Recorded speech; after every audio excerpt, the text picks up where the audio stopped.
for the heart and for the general circulatory system. I got to tell you this one account. There was this gentleman. He wrote a book about this called Left for Dead, and it's an awesome book to read. But he had a quadruple bypass, and basically it didn't help him. He just felt awful. He had no energy. All he could do was lay in bed, and he'd get up and he'd shamble over to the couch and lay on the couch a while, then he'd shamble back to bed, and he couldn't do anything. And he was about ready to end it all.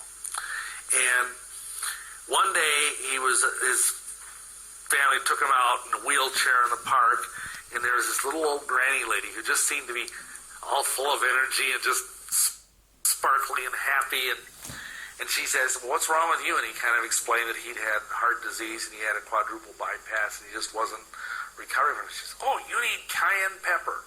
You need just take a teaspoonful of cayenne pepper and it'll fix you up just like that." And so I said, "Yeah, right." And he went home and he just got worse and worse. And finally he remembered, he was laying on a couch one day and I remember what that lady said. So he kind of shambled out of the kitchen. He says, "Well, the worst it could do is kill me and then I'd be out of my misery, And so she told him, take some cayenne pepper and, use water as a chaser. And so he took a teaspoon of cayenne pepper and swallowed it. And then he took water and he just, boo! He thought he was going to die for about 30 seconds. It just like detonated in his esophagus, And then all of a sudden, he felt wonderful.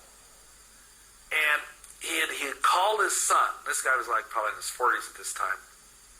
Because he needed to have someone come over and shovel the snow off the porch, the roof of the porch, because he was afraid it was going to crash in. And he thought, well, gee, I feel better. Maybe I'll just go up there and see if I can shovel a little bit of snow. Now, here's a guy, couldn't even get around it. Snow shoveling is one of those vigorous things you can do. You tell cardiac patients, don't go out and shovel snow. And he was out there, shoveling snow. And the guy ended up becoming like an evangelist for Cayenne. He started his own little business selling Cayenne in capsules. And I'll tell you, you can literally stop a heart attack like that just by putting some cayenne pepper under the person's tongue. They'll probably punch you, but especially if they're not knowing what's coming. But I've seen it done. I have seen it done. Because what cayenne is an excellent blood equalizer. If you've got bleeding, like if you cut even an artery, slap a handful of cayenne pepper on it, it'll stop the bleeding in less than 3 minutes. Now, you might still have to go to the doctor and get it stitched up, And again, MDs are real good for that kind of thing. But, in terms of that kind of thing, it's just amazing. Or if you have a nosebleed or high blood pressure, things like that, cayenne pepper is very good for that. Reishi and maitake are forms of mushrooms that are very strong for the immune system. Alfalfa is the king of herbs. Its name in Arabic means the father of herbs. That's why they feed it to racehorses.